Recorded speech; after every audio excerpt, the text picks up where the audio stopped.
پدر عشقم، پدر دینم، پدر دنیا و آیینم، پدر روحم، پدر جسمم، پدر تو دین و ایمونم. پدر عشقم، پدر دینم، پدر دنیا و آیینم، پدر روحم، پدر جسمم، پدر تو دین و ایمونم.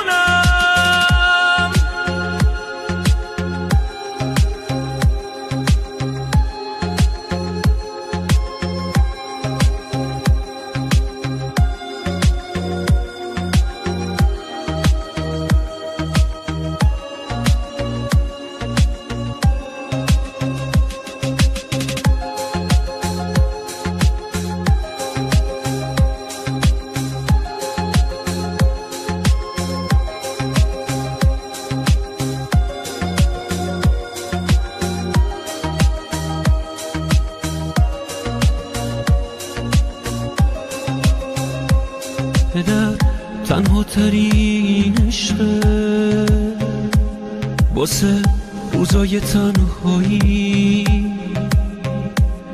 پدر یک عشق جاویدان برای هر چی زیبایی. پدر یعنی احساسی که غیر قابل وصفه.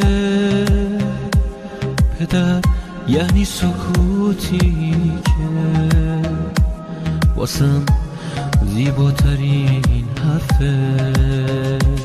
پدر عشقم، پدر دینم، پدر دنیا و آیینم، پدر روحم، پدر جسمم، پدر تو دین و ایمونم. پدر عشقم، پدر دینم، پدر دنیا و آیینم، پدر روحم، پدر جسمم، پدر تو دین و ایمونم. پدر عشقم، پدر دینم، پدر دنیا و آیینم، پدر روحم، پدر جسمم، پدر تو دین و ایمونم. پدر عشقم، پدر دینم، پدر دنیا و آیینم، پدر روحم، پدر جسمم، پدر تو دین و ایمونم.